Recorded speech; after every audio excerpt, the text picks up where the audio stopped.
Hi all, today we are going to discuss about the per unit representation of the transmission lines. So in a large interconnected system with various voltage levels and various capacity equipments, it is convenient to work with per unit system of quantities for analysis purposes instead of going for the absolute values. So in the last class we have seen how to represent the impedance diagram. So in the impedance diagram we have seen that there will be so many transformers, at least one transformer at the sending end, one transformer at the receiving end, and there will be multiple transformers because depending on different type of the loads, and the loads also will have the different rating. Now let us assume if I want to analyze the fault at any one position, because of this transformer the voltage levels at different points are different, so automatically all the impedances should be referred to the common voltage or the common level, then only we can make the analysis. So which will be very much cumbersome as the size of the system is increasing. So in order to avoid this problem, so it should be independent of the voltage as well as the capacity, so that the fault calculation or analysis will be easy. So I discussed in the last class that the per unit system will be used, so that we are going to discuss today. So what is per unit value? So the per unit value is the ratio of, because per unit, that means it is a normalized value. That means we will divide the actual value of any one quantity with some base or the reference value of the same quantity. Let us take for example, I want to convert some voltage to per unit. I will divide my actual value of the voltage divided by base value of the voltage. Both should have the same units. Similar is the case, I want to convert the power. So actual power that is there divided by the base power. Similar is the case for the impedance or other things. So this is called as the per unit system. So a well chosen per unit system can reduce the computational effort, simplify the evaluation, and facilitate the understanding of the system characteristics. So the entire solution of the system mainly depends on what is the value of the base quantity you are taking. So appropriately you have to choose the base value. How to choose it, that we are going to discuss in the coming sections. So generally if you take your power system, there are four quantities that are represented. One is the power or voltage rating, current rating, and the impedance of the system. So out of these four quantities, in order to select the base quantities, so if you know the two quantities, we can calculate the remaining two quantities easily from those quantities. So that's why only two quantities are taken as the independent quantities or the reference quantities, and the remaining two quantities we can call as a dependent quantities or can be calculated from those independent quantities. For example, practically the rating of your device, that means the rating is given as volt amperes, that will be either in kVA or MVA rating, that means kilovolt amperes or megavolt amperes, and generally the rating is given by the voltage rating. Voltage rating will be either in volts or kV rating. So if you know these two quantities, we can calculate the remaining base quantities easily. So for that, let me take the base voltage I am representing by VB, and I am taking my base current as the value of IB. Base current as IB, and the base volt amperes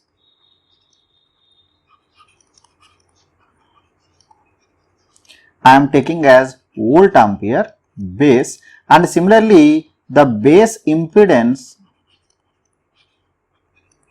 I am taking by ZB. So I can calculate my value of IB and ZB if I know the value of VB and the volt ampere base easily. So let us see how to calculate the value of the base current. So base current I can calculate by volt ampere base divided by voltage base, because we know the volt ampere rating is nothing but voltage multiplied by current. So from that, so voltage multiplied by current divided by voltage, that gives my value of the current. So in that way I can calculate my base current. Similarly I can calculate my base impedance ZB. It is the ratio of the voltage divided by current, because how much amount of current is passing in the circuit depends on the impedance.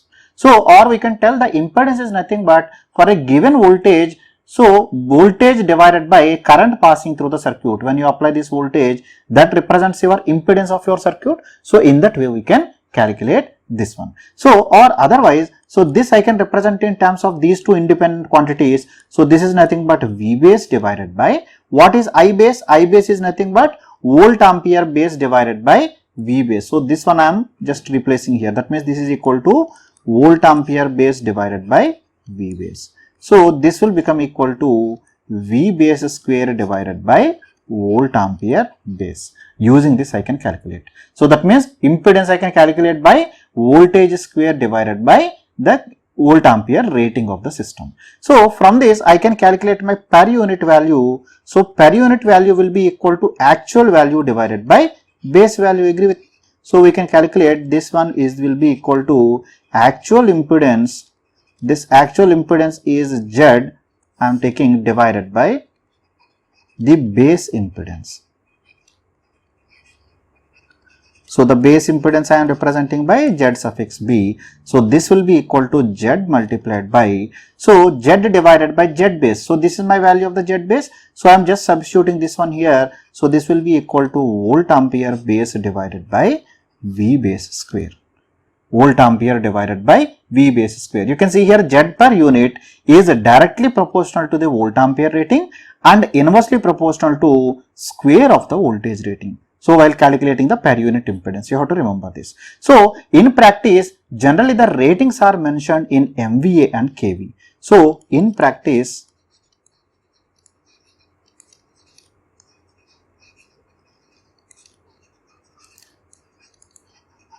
ratings are given in MVA and kV. Voltage is given in kV and power is given in MVA. So from this I can calculate my base value of the current in terms of these values. So base value of the current we have just seen equal to volt ampere base divided by voltage base. Agree with me? So this I can write in this form. So 1000 multiplied by MVA base divided by kV base. You can see here kV base means 10 to the power of 3 times. So kV base in terms of voltage base will be multiply with 10 to the power of 3. This is multiply with 10 to the power of 6. You can just calculate it, you will get this way. So similarly, from this I can calculate my value of the Z base. So the value of the Z base will be equal to 1000 multiplied by kV base, because kV base multiplied by 1000 gives your voltage base, right? Divided by base value of the current. You agree with me? So this way I can calculate my value of ZB. So this I can write as kV base, this is 1000 is there, multiplied by, I am multiplying and dividing with kV base. So this will be IB multiplied by kV base, multiplied by kV base. So this I can write as voltage multiplied by current. Voltage multiplied by current will be power. So this will become kVA. This will become kVA. So that kVA divided by 1000, that becomes MVA. So this I can write as kV base square divided by MVA base. So this way we can calculate this one. So same way I can calculate from this Z per unit. So Z per unit will be equal to Z divided by Z base value. So this will become equal to Z into MVA base divided by kV base square, because this is Z divided by Z base. Z base I have replaced from here. So this way we can calculate these values. So let us see for the case of three-phase systems. For the three-phase systems, because practically all our systems are three-phase systems. So till now we have discussed about single-phase systems. For three-phase systems, the base values are taken as a three-phase MVA base, and the line to line voltage is always taken. Not the phase voltage, always the line voltage and the three-phase power is taken as a reference. So what is the reason for those things? Those things we are going to discuss now. So let us see the case of star-star transformer. So in the case of star-star transformer, this is my line voltage, because we have to calculate the phase value. So phase value will be equal to line divided by √3. Similarly, secondary side line voltage will be √3 times the phase value. So this phase voltage, whatever is here, accordingly it will transform to the secondary side depending on the turns ratio. The turns ratio is equal to n:1. This is phase turns ratio. That means if you are applying Vp1 as a primary voltage, so secondary side voltage will be equal to Vp2. It depends on the number of turns here. So now the base value of the current IB I have just derived previously. So we know that if you are representing in three-phase power, we know three-phase power is equal to √3 times of VL multiplied by IL. Agree with me? Or otherwise I can write my value of IL or the I base is equal to the power, that is 3-phase power divided by root 3 times of the line value of the voltage. Because I have told you that always this MVA base and KV base in practice they are 3-phase values. So that's why I have represented the 3-phase values here. So now coming to the Z base will be equal to the voltage base divided by current base. So for calculating the Z, because we have to take per phase impedances for impedance. So that's why per phase voltage will be equal to KV base divided by root 3 and per phase current will be equal to line current only. So that's why I have taken this is equal to IB. IB is the line current. Agree with me? So this 1000 is multiplied because KV is nothing but 1000 times of the voltage. So KV multiplied by 1000 gives the voltage value. So this numerator and denominator I can multiply with KV base. So when you multiply with the KV base, this becomes root 3 times of voltage, line voltage multiplied by line current. This becomes your 3-phase power. Agree with me? So that's why this 3-phase power will be equal to KVA divided by 1000. So this becomes MVA base and numerator becomes KV base. So this Z base can be represented in terms of the direct 3-phase values. That means the line voltage square divided by 3-phase power. So in that way I can calculate. Either I can calculate the phase values or the line values. The result will be one and the same. So now Z per unit will be equal to actual impedance divided by base impedance. So this will be equal to Z divided by base value will be KV base square by MVA base. So this will become Z into MVA base divided by KV base square. So whether we take the line values or the phase values for taking the base values, you will get the same value of the per unit impedance for the case of star-star transformer. But why should we take the line values only? The reason is the problem mainly comes in the case of star delta transformer connections. Because practically in our power systems, one side will be always connected in star, another side will be in delta, or both sides can be delta. So because one side is maintain the delta, the reason is it will provide the path for the third harmonic components of current. So your third harmonic components will not be there in your system and it will compensate for the unbalanced loading. So these things I have discussed in the transformers playlist. If you want the details, you can please refer to 3-phase transformer connections in transformers playlist. So now I am taking the case of star by delta transformer. So in the star side, you can see this is my star side and this side I am converting to delta. So this is my phase value of the winding. So out of your line voltage, phase voltage will be equal to VAN. So this VAN will be transformed to the secondary side depending on the turns ratio. Let us assume turns ratio this side is N1 and this side the turns ratio is turns are N2.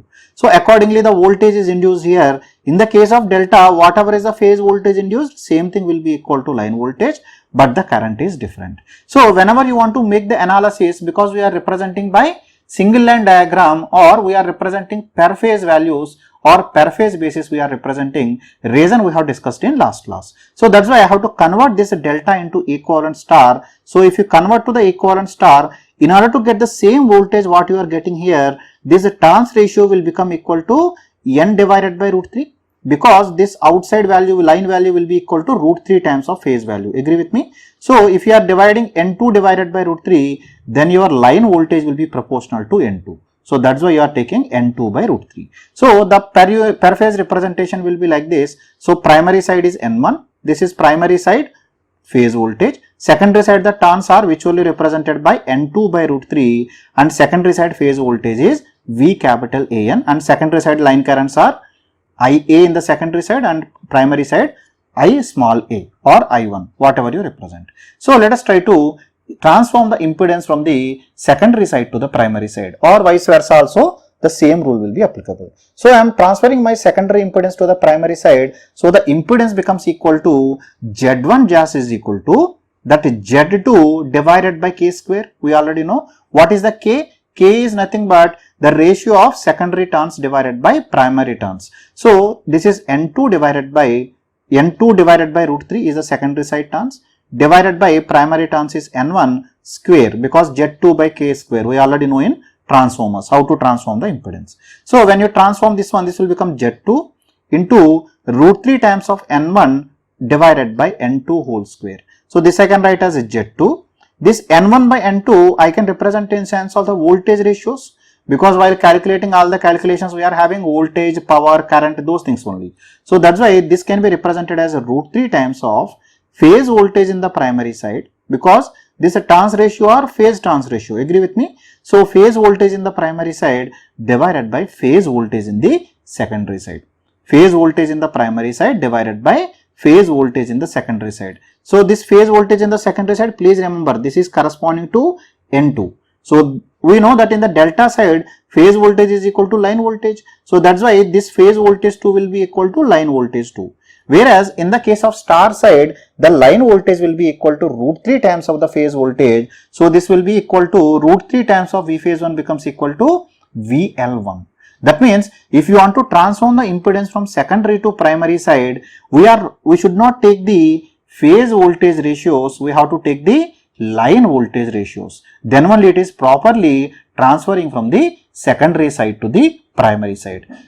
Then only it is actually transferring from secondary side to primary side. This can be analyzed in another way. When you transfer the impedance from delta to star conversion, so automatically the impedance will change. Star delta transformation we have seen in basic electrical engineering. Even using that analysis also you can get it. So we can conclude from here, for star-star connection we have seen whether you take the line voltage or phase voltage, no change. But for delta, whenever star by delta is there, it is compulsory to take the line values. So that's why in practice always we take the line voltage ratios in practice when you transfer the impedance from one side to another side. So that's why in the next class we are going to see the numericals. So there we are going to take the line values only. The reason is this one. Because some books they may be unnecessarily confusing, but the actual reason is this one. I hope this is clear to you. Now the per unit representation of a transformers. So what is the advantage of per unit representation? So if you are taking a 3-phase transformer, that can be represented by single phase transformer in getting the per phase solution of the system. And if it is a delta winding, the delta winding of the transformer is replaced by an equivalent star, so that the transformation ratio of equivalent single phase transformer is always line to line voltage ratio of 3-phase transformer. The reason I have derived in the above section. So now I am taking the case of a single phase transformer where V1 is the primary voltage, V2 is my secondary voltage, number of turns in the primary is N and secondary is 1. So N is to 1 ratio. I am taking it for making the analysis easy. So primary side impedance is Zp and secondary side impedance is Zs. So now if this can be represented in per unit representation like this, V1 per unit will be here, V2 per unit will be here. So this is I per unit, this will be Zp dash per unit. We are going to prove that circuit will simplify like this. So now this ratio of V1B, B is the base value. So V1B divided by V2B, generally base values are taken as the rated voltages, right? So this will be equal to N. N is the phase turns ratio. So this will be equal to I2B divided by I1B. So where these values are the base values of the primary and secondary side voltages and currents. So from this I can calculate my primary side base impedance will be base voltage divided by base current, agree with me. Similarly secondary side voltage will be base voltage divided by base current in the secondary side. So now I can take the ratio of Z1B divided by Z2B. This will be equal to V1B divided by I1B and multiplied by, this is Z2B. Z2B is V2B divided by I2B. So I2B comes to numerator. So this I am rearranging. This I can write as V1B by V2B multiplied by I2B by I1B. So this is V1B by V2B. We have already seen it is equal to number of turns. This also equal to number of turns. So this becomes a number of turns square. So the impedance referred to the primary side and the secondary side I can calculate easily will be impedance referred to the primary side is primary side impedance plus secondary impedance referred to the primary side. Secondary side impedance referred to primary side will be equal to Zs multiplied by N square, because primary side turns are N. Actually this is Zs by K square. K is secondary turns by primary turns. So N square come to numerator. So similarly the secondary side equivalent will be primary side impedance plus Zp divided by N square. So now the per unit impedance on the primary side will be total equivalent impedance in the primary side divided by the base value. So this I can write as Zp plus N square times of Zs from here divided by Z1B. So this will be equal to Zp divided by Z1B plus N square times of Zs divided by Z1B. So this I can write in this form, Zp divided by Z1B, this will be equal to Z primary per unit value. So now this will be N square I am multiplying and dividing by Z2B. So Z2B I have multiplied here, I have divided here and rearranged them. So this ratio of Z2B by Z1B will be equal to 1 by n square. So n square and n square will cancel out. So this Zs divided by Z2B will be equal to Zs per unit. So we got it as Zp dash per unit will be equal to Zp per unit plus Zs per unit. That means you have to simply add primary side per unit impedance and secondary side per unit impedance. Whatever impedances are there in the primary or secondary side of the transformer. So that is the advantage. So now let us refer it to the secondary side. Let us check whether it is same or not. So Zs dash per unit will be equal to Z in the secondary side plus primary side referred to secondary side is Zp by n square divided by Z2 base. Again I am dividing this one and rearranging them. When you rearrange, you will get it as Zs per unit plus Zp per unit. You can see both equation number 1 and 2 are same. So we can tell that the per unit impedance referred to the primary and the secondary sides will be same. That is the advantage of per unit impedance. That means your entire system transmission line can be represented by a simple impedance diagram where all the impedances will be connected in series and the analysis will be so much easy. So that is the advantage of going for the per unit systems. So sometimes we may need to change the base values. So how to change the base values? No need to mug up anything. So you can just observe here Z per unit we have calculated is nothing but Z divided by Z base. What is the value of Z base? Z base is nothing but V square by power. So this will be nothing but kV base square divided by MVA base. So that MVA base come to numerator. So this will become Z into MVA base divided by kV base square. So first what you do, whatever is your given per unit value is already given, let us take it as old value, calculate the actual value of impedance. So if Z per unit is given, MVA old is given and kV base old is given, I can calculate my impedance. So impedance will be equal to Z per unit from this equation into kV base square by MVA base. Agree with me? So now Z per unit new I want to convert to the new base will be equal to actual value of the impedance that I calculated from here divided by Z base new value. So what is the Z base new value? Z base new value will be equal to kV base new square divided by MVA base new. So what is the value of Z? Z we have calculated from here, Z is equal to, because this is the old value, right? So Z per unit old multiplied by kV base old whole square divided by MVA base old. So when you substitute, you will get this equation. Actually many people have confusion while writing this and do the mistake in the exam. Don't mug up anything, just only you have to remember Z per unit. So if you remember, the Z per unit is nothing but Z divided by Z base. What is the base value of impedance? Base value of impedance is nothing but voltage square divided by power. So this is kV base square divided by MVA base. So once you remember that, you convert this to actual value.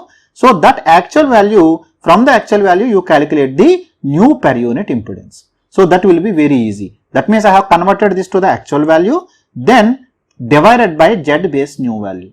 So in this way calculation will be easy. So I hope up to here what is the per unit value and what is the advantages of the per unit values and how to convert the base values from one base to the new values. So per unit system from one base to another base is completely clear to you. So next class we are going to discuss about how to draw the impedance diagram and how to make the calculations in the power system. So those things, and I will solve 2-3 numericals in the next lecture. So we will take some old numericals from the IES exam so that it will be completely clear to you. You will understand what type of logical questions will come in practice and how to solve them and what are the different confusions that can come. We will take up different cases. So if you still have any queries related to this, you can leave your comments in the comment section below. I will answer to your queries from there. Thank you. Thank you very much.